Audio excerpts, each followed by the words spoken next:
अपने बच्चों को सिखाएंगे वैसा ही आपके बच्चे आपके बात करेंगे, क्योंकि आप पिता हैं, आप छाप छोड़ने वाले व्यक्ति हैं। क्या लिखा है? पिता छाप छोड़ने वाला है। देखो यीशु मसीह ने ऐसी छाप छोड़ी कि आज हम बाइबल उठाकर लोग चर्च की तरफ जाते हैं, हम बाइबल उठाकर लोगों के लिए प्रार्थना करते हैं, हम उपवास रखते हैं, हम सुबह अपने आलस को त्याग कर दूसरों के लिए प्रार्थना करते हैं, क्योंकि हमारे पिता ने हमारे लिए ऐसी छाप को छोड़ा है। हालेलुया। पिता कौन है? पिता छाप छोड़ने वाला है। समझ रहे? सब ध्यान से सुने। जो ये साल में पिता नहीं है वो अगले साल में बन सकता है। हाँ, जवान बच्चे ध्यान से सुने। जो आप अपने बच्चों को सिखाएंगे वही आपका बच्चा करेगा। आपकी छाप आपके बच्चे में दिखाई देगी। आज हम में एक लोग क्या बोलते हैं? बहुत से लोग हमारा मजाक भी उड़ाते होंगे, बहुत से रिश्तेदार हमारा मजाक उड़ाते होंगे, हमारे भाई मजाक उड़ाते होंगे, हमारी बहन मजाक उड़ाती होगी, लेकिन हमारे अंदर क्या दिखता है? हमारे अंदर प्रभु यीशु मसीह की छाप दिखती है। समझ रहे मेरी बात को? We are Christians, we are child of God, we are child of Jesus Christ, hallelujah। हम परमेश्वर के बच्चे हैं और हमारे पिता ने हमारे अंदर छाप छोड़ी है। इसीलिए दुश्मन हमको गाली भी देता तो हम क्या कहते हैं? प्रभु इसको समझ रहे? पिता पिता तो सब करते हैं। पिता क्या है? पिता छाप छोड़ने वाला है। ध्यान से, है ना? और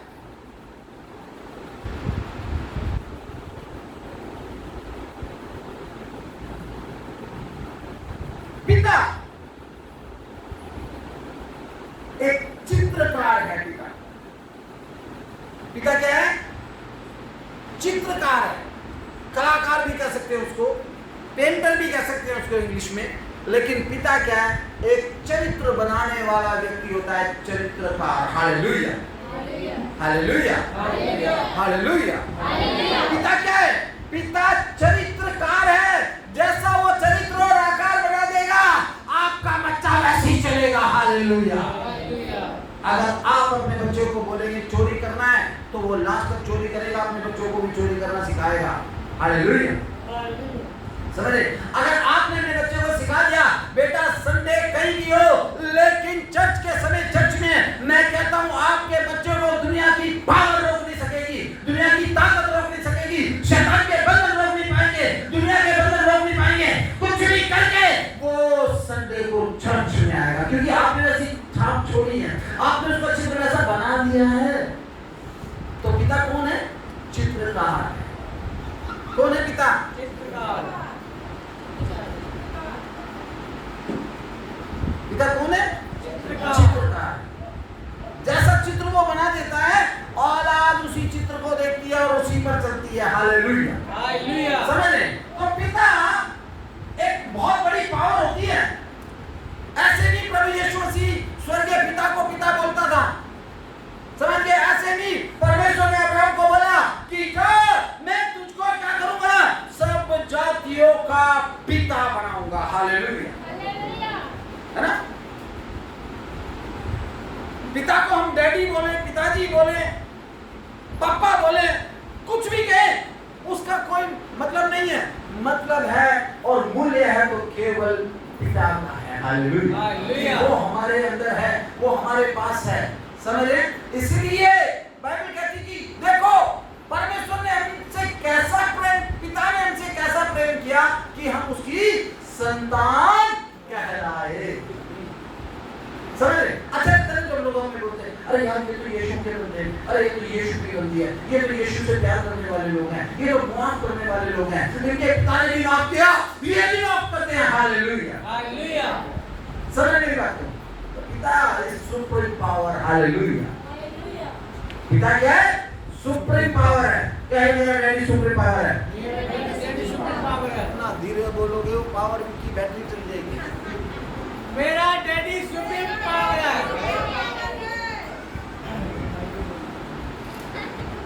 आए तुम्हारा डैडी सुप्रीम पावर नहीं है? किस किस का डैडी सुप्रीम पावर है? मेरा डैडी सुप्रीम पावर है। आमीन, हालेलुया। समझ गए ना? पिता का मतलब होता है, ऐसे ही पिता बोलते हैं। तो मैं पिता के बारे में बताना चाहता हूँ। थोड़ा सा सुना, हम बाइबल से बाहर नहीं जाएंगे।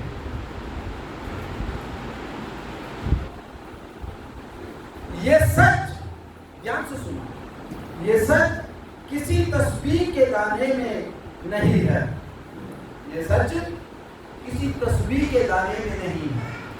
ममता से बड़ा मोती खजानों में नहीं है। ध्यान से सुना प्लीज, ये सच किसी तस्बीह के दाने में नहीं है। ममता से बड़ा मोती खजाने में नहीं है। मिलने को तो मिल जाती है दुनिया में हर एक शय, एक बाप जैसी चीज दुनिया में नहीं है। That is called father, that is called पिता, that is called daddy, that is called अब्बा। समझ में ना तो ध्यान से सुना। एक दो चीज और मैं आपको बताना चाहता हूं।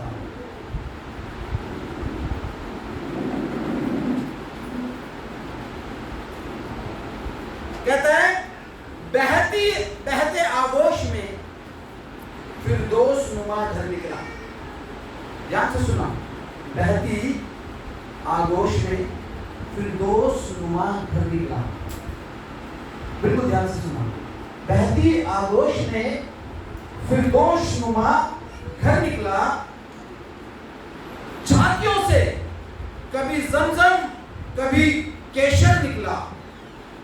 बहती आगोश में फिरदौस नुमा घर निकला और छातियों से कभी जमजम तो कभी काशेर निकला। जिंदगी बीत जाए, कभी जिंदगी बीत गई, कभी हक ना अदा हो पाया और बाप की डांट का कतरा कतरा भी समंदर निकला। हालेलुया। क्या कह रहा है? ध्यान से सुनो, ये लास्ट वाली लाइन। जिंदगी बीत गई, कभी हक ना अदा हो पाया। जिंदगी बीत गई। देखो, एक बेटे की जिंदगी बीत जाती है अपने बाप का ना, कभी वो एहसान कभी उतार नहीं सकता वो, क्योंकि एक बाप होता है उसको दुनिया में लेकर आता है। कहता है बहते आगोश में फिरदौस नुमा घर निकला और छातियों से कभी जमजम कभी कासेर निकला और जिंदगी बीत गई, कभी हक ना अदा हो पाया। बाप की डांट का कतरा कतरा भी समंदर निकला। वो चीज होती है बाप, है ना? वो चीज होती है बाप, उसको कहते हैं पिता। ठीक है, और मैं आपको बताता हूँ बाप की क्वालिटी। अभी मैं आपको बता रहा था कि परमेश्वर पिता है और उसने हमसे प्रेम किया तो आज हम संसार में हैं और उसके बेटे और बेटी हैं। मैं आपको बताना चाहता हूँ एक पिता कैसी छाप छोड़कर जाता है। उत्पत्ति की किताब जब हम पढ़ेंगे 17 अध्याय उसका 4 और 6, उसमें लिखा है परमेश्वर ने अब्राहम से कहा कि मैं तुझे सब जातियों का पिता बनाऊंगा। क्यों उसको बोला? क्यों बोला? क्योंकि अब्राहम एक ऐसा व्यक्ति था, अब्राहम एक ऐसा परमेश्वर से प्रेम करने वाला व्यक्ति था जिसने अपने बेटे को भी नहीं रख छोड़ा। और परमेश्वर ने कहा तेरा एक बेटा है, 100 वर्ष की आयु में मैंने दिया है और I want to need your son. मुझे तेरे बेटे की जरूरत है, मुझे चाहिए तेरा बेटा।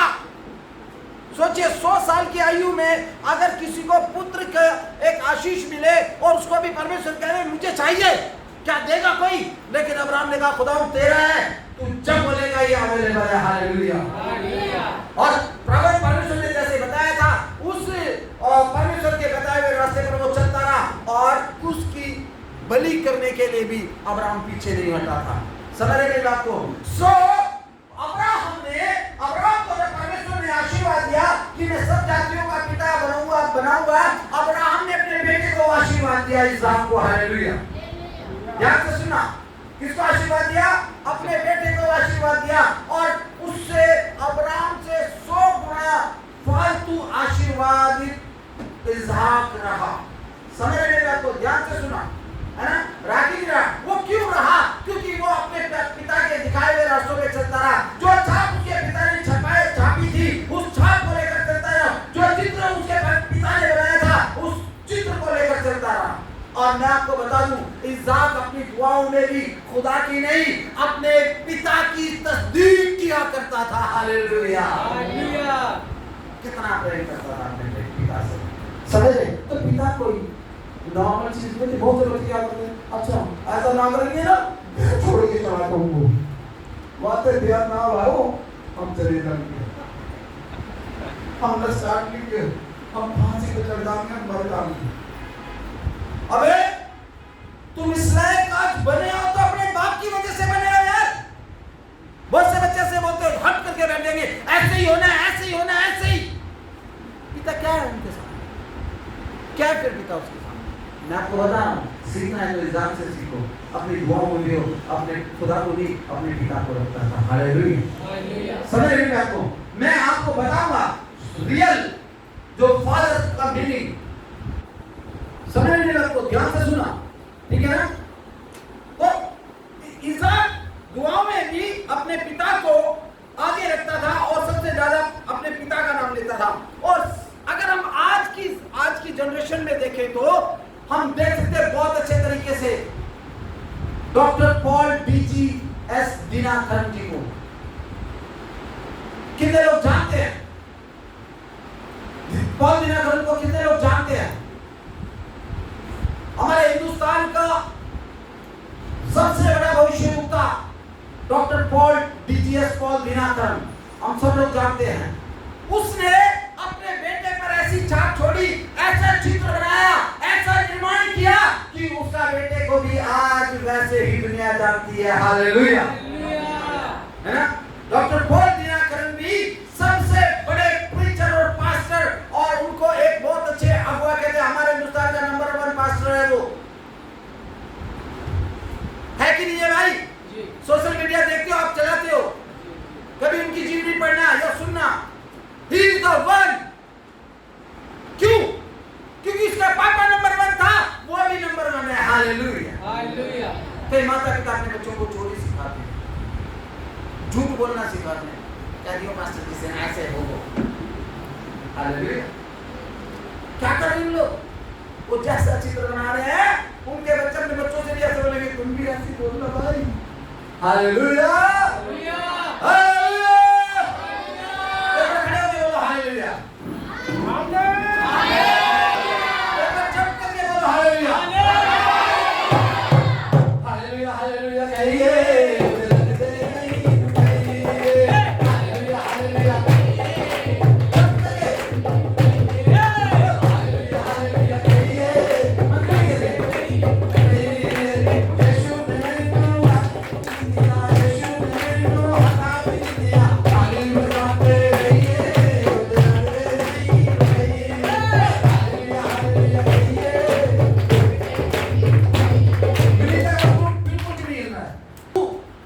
जोर से हालेलुया बोलकर चलना है। 1 2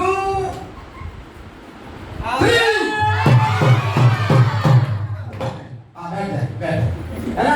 सो हम देख सकते हैं डीजीएस दिनाकरन को, उन्होंने जैसा अपने बेटे को सिखाया है ना, वैसी छाप उनके ऊपर चलती आ गई। जैसा उसका निर्माण किया, क्योंकि इसका पिता निर्माता था, जैसा अपने बेटे पॉल दिनाकरन का निर्माण किया, वैसे ही उसका निर्माण हो गया। और फिर अब हम देखें तीसरी पीढ़ी में, जैसे पॉल दिनाकरन ने अपने बेटे का निर्माण किया, आज उसका बेटा भी पास्टर है। हालेलुया, मैं कहता हूं जैसा चित्र आप बना देंगे, जैसा चित्रकारी आप कर देंगे, जैसे आप छाप छोड़ देंगे, आपका बच्चा वैसे ही बनेगा। समझ रहे?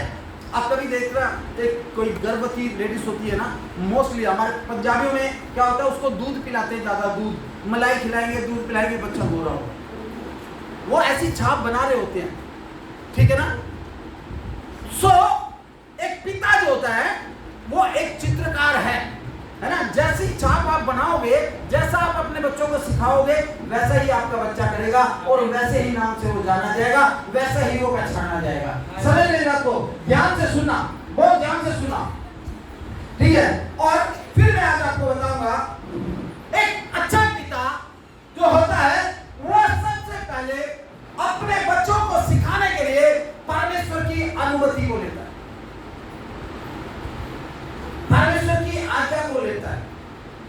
कभी अपने लिया बहुत से लोगों को मैंने बात नहीं मानते, जो लल्ला बिगड़े को हाथ दे दिया, सुन तो नहीं है, अपनी मर्जी का क्या कर रहा है। देखो करेगो भाई, करेगो ना करेगो? अकॉर्डिंग टू बाइबल आपका लाइफ स्टाइल नहीं है, अकॉर्डिंग टू बाइबल आप चल नहीं रहे हैं, अकॉर्डिंग टू बाइबल आप अपने बच्चों को सिखा रहे नहीं है, तो लल्ला क्या करेगो? लल्ला क्या करेगो अपने मर्जी से। समझ रहे? बाइबल हमको क्या बता रही है? एक अच्छा पिता अपने बच्चों के लिए परमेश्वर से आज्ञा लेता है और प्रार्थना करता है। न्यायों की किताब, न्यायों, जल्दी से निकालो न्यायों, और न्यायों की किताब 13 अध्याय और उसका 8वां पद देखो। That is the great father, ठीक है? एक अच्छा पिता के लक्षण आपको बता रहा हूं जल्दी से। हाँ, न्यायों 13:8। तब मानव ने यहोवा से ये विनती की। सुने, ध्यान से सुने। एक पिता परमेश्वर से विनती कर रहा है। हाँ, हे प्रभु विनती सुन। हे प्रभु विनती सुन। परमेश्वर का ये जन। हाँ, परमेश्वर का ये जन जिसे तूने भेजा था। भाई बात मत करें प्लीज, वचन को चलने दे, सुनने दे, है ना? हाँ, किसी को कोई ऐसे पढ़ना। तब मानव ने हाँ, यहोवा से ये विनती की। हाँ, हे प्रभु विनती सुन। हे प्रभु विनती सुन। परमेश्वर का ये जन। परमेश्वर का ये जन जिसे तूने भेजा था। हाँ, फिर हमारे पास आए। हाँ, और हमारे सिखलाए हाँ, और हमें सिखलाए कि जो बालक उत्पन्न होने वाला है उससे हम क्या क्या करें। देखिए, बच्चा भी पैदा भी नहीं हुआ है और ये ऐसा सामर्थी बच्चा है जिसको पहले से पहले परमेश्वर ने बोल दिया था तुझको ऐसा बच्चा होगा। वो गिफ्ट उसको मिल चुका था, लेकिन उसका पिता क्या कर रहे हैं? परमेश्वर से विनती कर रहे हैं। एक अच्छा पिता अपने बच्चों के लिए विनती करता है, आज्ञा लेता है कि परमेश्वर मैं इसको कैसे सिखाऊं, क्या सिखाऊं जो लल्ला उधर ना जाए इधर आ जाए। हम करते हैं कभी क्या हमने अपने बच्चों के लिए? प्रभु तू ही बता, या तेरे दास के द्वारा तू हमारे बच्चे के लिए भविष्यवाणी करवा कि हम अपने बच्चे के लिए क्या करें। हालेलुया। वो एक पिता है, वो प्रार्थना करेगा जो दूत तूने भेजा था उसको दोबारा भेज ताकि वो हमें बताए कि हम अपने बच्चे के लिए क्या करें। अच्छा पिता अपने बेटे के लिए, बेटी के लिए क्या करता है? प्रार्थना करता है, परमेश्वर की मंजूरी लेता है, परमेश्वर की आज्ञा को अपने जीवन में आने देता है। समझ मेरी बात को? जितने पिता है ना ध्यान से सुन ले, अलर्ट हो जाए ना। समझ मेरी बात को? है ना? एक अच्छा पिता क्या करता है? परमेश्वर से आज्ञा लेता है ना?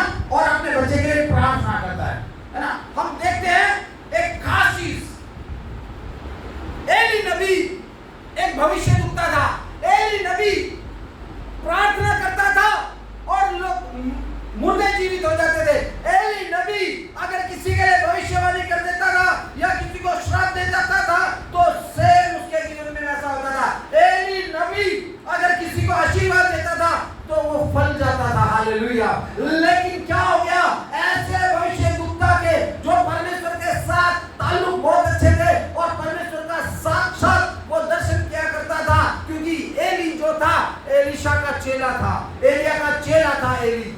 समझ मेरी बात को? और क्या हो गया कि एली नबी अपनी उम्र भर परमेश्वर की आज्ञा के अनुसार चलता रहा, लेकिन एक टाइम आ गया उसकी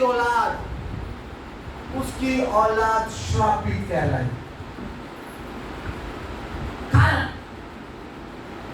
बच्चों को देख रही, बच्चों को, परिवार को देख रही, अपने बच्चों को अच्छी छाप छोड़ी नहीं।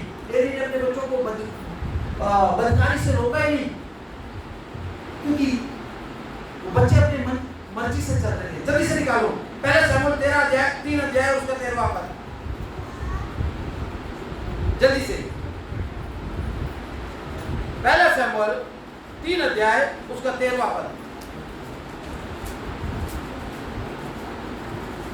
क्योंकि मैं तो उस पर यह कहकर जता चुका हूँ कि मैं उसे घर पर जिसे वह जानता है, हाँ, सदा के लिए उसके घर का न्याय करूँगा। हाँ, क्योंकि उसके पुत्र आप साबित हुए हैं। आमीन। Hallelujah, hallelujah. हालेलुया। क्या कह रहा परमेश्वर? कहता मैं जता चुका, सब कुछ कर चुका, और मैं जानता हूँ कि इसके घर का न्याय मैं चुकाऊंगा, क्योंकि इसके पुत्र क्या हुए? श्रापित हैं। एली के पुत्र के बारे में बात हो रही है। हम कितने बड़े भविष्यद्वक्ता क्यों ना हो, हम कितने बड़े परमेश्वर से प्रेम करने वाले क्यों ना हो, अगर हम अपने बच्चों को अच्छी बात सिखाएंगे, परमेश्वर का डर और भय सिखाएंगे, मैं कहता हूँ आपके बच्चे ब्लेस्ड होंगे, आपके काम ब्लेस होंगे, उनके काम ब्लेस होंगे। समझ रही बात को? क्योंकि आपने जो सिखाया आपका बच्चा वो कर रहा है। एक स्टोरी मैंने सुनाई थी ना, एक बच्चा बीड़ी पीना सीखता है तो उसका बाप कहता है कि तूने बीड़ी क्यों पीता है? उसने बोला मैंने अपने दोस्तों से नहीं, मैंने तो अपने घर में से सीखी। समझ रहे बात को? एक अच्छा पिता अपने बच्चों के लिए प्रार्थना करता है, एक अच्छा पिता अपने घर का प्रबंध करता है, एक अच्छा पिता अपने बच्चे को बदकारी से रोकता है। समझ रहे? ये है फादर्स डे, ये है पिता। मैं एक चीज और आपको बताऊंगा जल्दी से। बहुत से लोग उम्र के हिसाब से सोच रहे थे कि हमारा पिता बूढ़ा हो गया। Now my father is old man. बहुत से लोग ऐसे सोचते ना, पापा बूढ़ा हो गया। पहले तो अच्छे से दौड़ के ऊपर चढ़ता था, अब लगेगा अब तो सीढ़ी भी चढ़ जाती, अब तो मैं इसको धक्का मारूंगा तो गिर जाएगा। अपने पिता को लेकर सोचते। लेकिन मैं आज आपको बता रहा हूं, एक पिता कभी बूढ़ा नहीं होता। Hallelujah, hallelujah, hallelujah. बच्चों को लगता है कि वो बूढ़ा है, लेकिन एक पिता कभी बूढ़ा नहीं होता भाई साहब, क्योंकि उसको मालूम है अगर मैं बूढ़ा हो गया तो मेरा परिवार बूढ़ा हो चुका है। हालेलुया। कितने पिता बूढ़े नहीं है?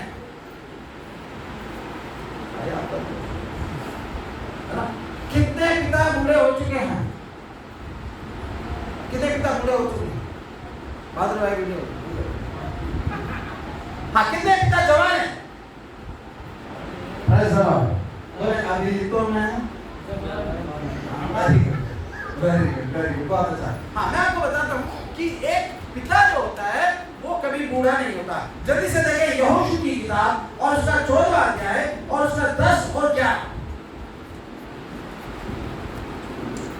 जल्दी से यहोशू 14 अध्याय और उसका 10 और 11। और अब देख, जब यहोवा ने मूसा से ये वचन कहा था, तब से 45 वर्ष हो चुके हैं, जिनमें इजरायली जंगल में घूमते फिरते रहे। हाँ। उनमें यहोवा ने अपने कहने के अनुसार मुझे जीवित रखा है। हाँ। और अब मैं 85 वर्ष का हूँ। हाँ, सुने, देखिए बहुत अच्छी बात यहोशू बता रहा है। हाँ बेटा, दोबारा से पढ़ना है।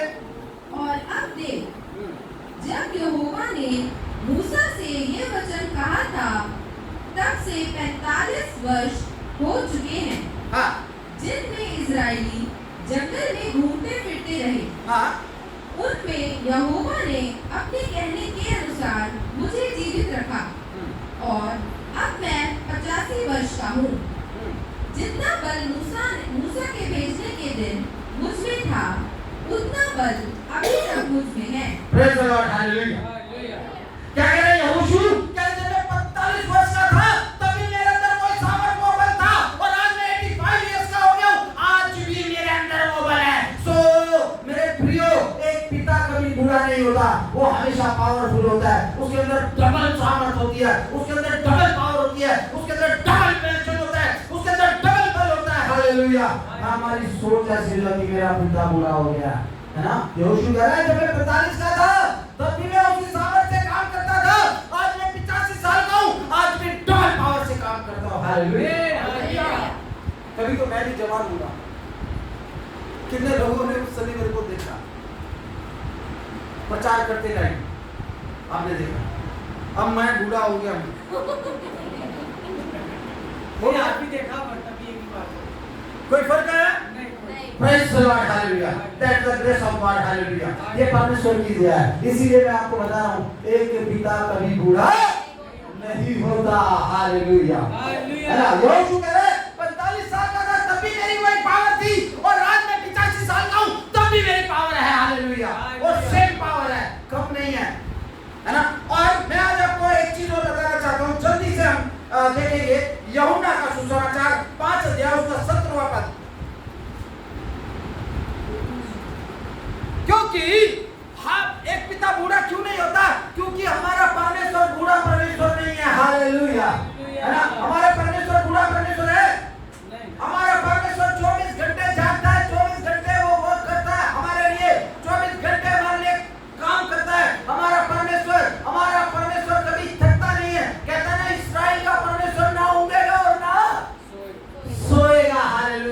जल्द से निकालो। इस पर यीशु ने कहा मेरा पिता अब तक काम करता है, मेरा पिता अब तक काम करता है, और मैं भी काम करता मैं भी हूँ। काम करता हूँ। समझ रहे? तो इसका मतलब जब यीशु का पिता बूढ़ा नहीं है तो हमारा पिता बूढ़ा कैसे हो सकता है? मैं आपको बता दूं, माँ बाप कभी बूढ़े नहीं है, ये सच्चाई है। ये बाइबल ने इस चीज का तस्दीक कर दी है। बाइबल में आप देख रहे हैं, ये कोई मैंने बाहर से कुछ नहीं आपको बता रहा हूँ, कोई फतवा नहीं करा रहा हूँ, कोई इधर उधर से कोई मसाला लगाकर नहीं बता रहा हूँ। आपके सामने वचन है, अपने घर में जाकर पढ़ना। माता पिता कभी बूढ़े नहीं होते, माता पिता को औलाद हुआ। हालेलुया, देखो पक्का अपने हालेलुया पक्का हो। औलाद क्या करती है? अपने माता पिता को टाइम से पहले बूढ़ा कर देती है, और औलादी क्या करती है? अपने माता पिता को टाइम से पहले जवान रखती है। हालेलुया। मैं आपको सच्चाई बता रहा हूँ, ये मेरी ग्रेस का कारण, ये मेरी पावर का कारण मेरा बेटा मेरी बेटी है। हाँ, हमेशा खुश रखते हैं, हमेशा कुछ भी प्रॉब्लम आए, आपको बताऊं प्रॉब्लम मेरी जेबों में भरी रहती है, इतनी प्रॉब्लम्स होती है, लेकिन मेरे बच्चे ऑलवेज कहते हैं पापा you are a fighter. Hallelujah, आप एक योद्धा हो। ऐसे ऐसे ऐसे चुटकी में सारी प्रॉब्लम को गायब करने वाले जादूगर हैं आप पावरफुल मैन हैं। समझ रहे? हमेशा मेरे चेहरे पे ग्लो मिलेगा, कभी आपको रोता नहीं मिलूंगा मैं। मिलाऊं किसी को? कभी देखा है? कभी नहीं देखोगे। समझ मेरी बात को? क्योंकि हमारा परमेश्वर बूढ़ा नहीं है, हमारा यीशु मसीह बूढ़ा नहीं है, तो हम भी बूढ़े नहीं है। तो एक पिता कभी बूढ़ा नहीं होता। वो बाइबल में बताती है, यीशु मसीह ने कहा कि मेरा पिता भी काम करता है अब तक, और मैं भी काम करता हूं। समझ रहे बात को? और यशायाह भविष्यद्वक्ता उसका 40 अध्याय और उसका 28वां पद जल्दी से निकालो।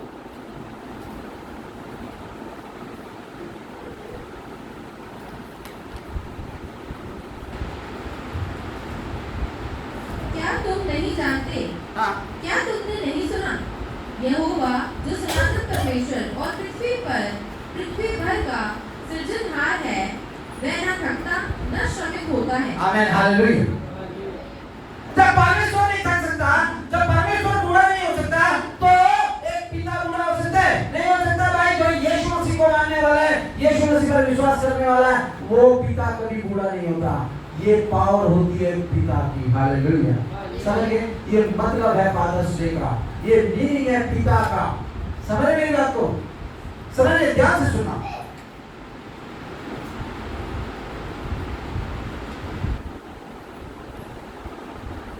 पिता के बारे में एक चीज आपको बताता हूं।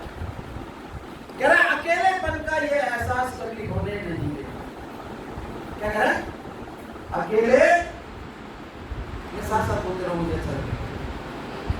अकेलेपन का ये एहसास कभी होने नहीं देता। ये मेरा बाप है, मुझे कभी रोने नहीं देगा।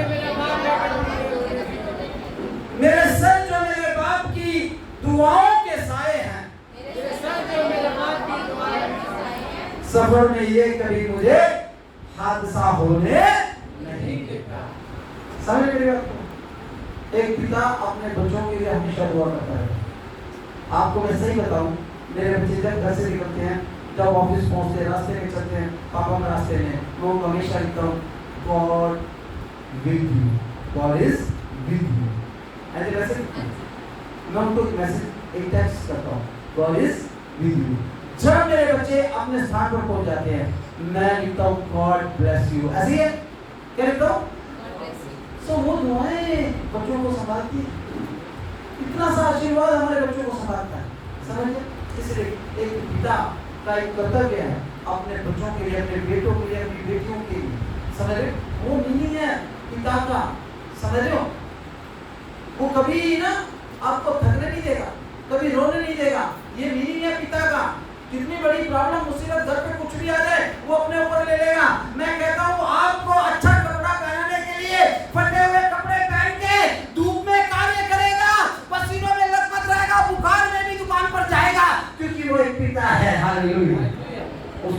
करेगा एहसास, मैं नहीं कहूँगा तो मेरे बच्चे क्या करेंगे, वो पिता है। That is the meaning of पिता, that is the meaning of father, that is the meaning of daddy. समझ मेरी बात को, है ना? ये है फादर्स डे। समझ मेरी बात को? स्टेटस लगा रहे हो ट्यूडे मैंने मुंह करके, हैं? अच्छा मानो बापू तो माँ वो फादर समझ रहे हैं? बहुत बच्चों को मैं देखो ऐसे ऐसे गाने लगाते हैं, पसली चल रही होंगी उनकी, फिर भी ऐसे ऐसे गाने लगा देते स्टेटस पे। अपने पापा को बेचारे को अच्छे बेचारे धार्मिक व्यक्ति को बदनाम कर देते हैं। वो कभी नहीं लगाएगा संसारिक स्टेटस या संसारिक चीजों का स्टेटस या संसारिक गीतों का स्टेटस, लेकिन बेटा लगा देगा ये तुझे हो गया पीछे सारी दुनिया। बाप को पता भी नहीं है गाना, ऐसे ऐसे गाने लगाते हैं। वो पितृ दिवस नहीं है, वो फादर्स डे नहीं है। फादर्स डे ये है कि आप अपने माता पिता का हुक्म माने, क्योंकि वो एक अच्छा पिता है, वो कभी थकता नहीं है, वो कभी बूढ़ा नहीं होता। समझ मेरी बात को? ये मतलब है फादर्स डे का। कितने लोगों को समझ में नहीं आया है और कितने लोगों को समझ में आ चुका है? Praise the Lord. समझिए, तो जो बच्चे अपने बाप की अहमियत को नहीं समझते हैं, आज से मैं कहता हूँ परमेश्वर के सामने आज आप एक वाचा बांध के जाए, प्रभु मैं अपने पिता को हमेशा जवान देखना चाहता हूँ या चाहती हूँ।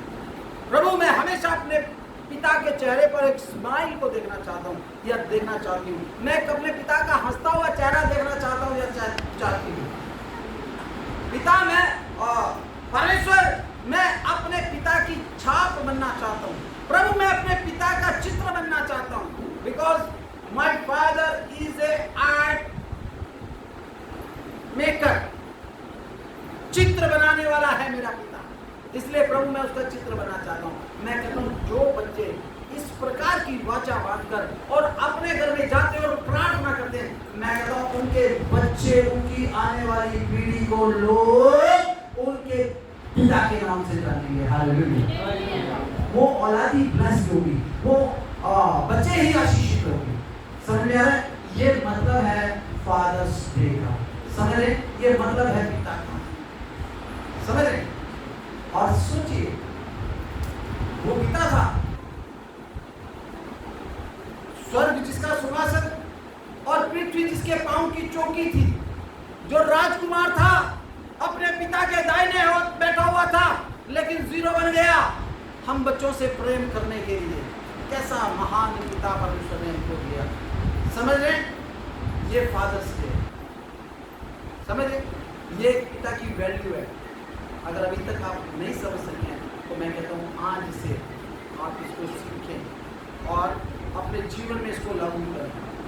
कि परमेश्वर में अभी तक अपनी मर्जी से चल रहा था, अब तक प्रभु जी ने अपने इच्छा के अनुसार अपने जीवन को बिता रहा था, लेकिन आज से प्रभु मैं अपने माता और पिता का आदर करूंगा, क्योंकि बाइबल में सबसे बड़ी आज्ञा क्या है? अपने माता और पिता का कहना मान, आज्ञा मान और उनका आदर कर। आजकल की जनरेशन कुछ ऐसी है, कोई छोटे बच्चे को भी अगर आप डांटेंगे, मम्मी पापा भी डांटेंगे, देखते नहीं देखते, सामने कुछ नहीं बोले, आप मम्मी ने जब थप्पड़ लगा रहे हैं कभी भी देखना छोटे छोटे बच्चों